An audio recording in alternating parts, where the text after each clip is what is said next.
বর্ষার ঘাটশিলার সৌন্দর্য ঘুরে দেখে আসুন একদিনেই। সকালে স্টেশনে পৌঁছে পাশের অটো স্ট্যান্ড থেকে অটো নিয়ে সোজা চলে যান বুরুডি লেক। সেখানে মেঘলা দিনে ধূসর প্রকৃতির মাঝে অসাধারণ সবুজ দুচোখ ভরে দেখে পাশের দরমার হোটেলে আদিবাসী মহিলার রান্না করা ধোঁয়া ওঠা দেশি মাংসের ঝোল দিয়ে দারুণ একটা লাঞ্চ সেরে চলে আসুন শহরের কাছে সাহিত্যিক বিভূতিভূষণের পছন্দের ফুলডুঙ্গরি পাহাড়ে।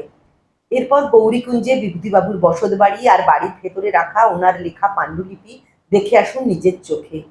পথে ওনার ব্যক্তিগত গ্রন্থাগারটিও ঘুরে নিতে পারেন খোলা পেলে, যার দেওয়ালে পটচিত্রে বর্ণিত আছে ওনার জীবনবোধ।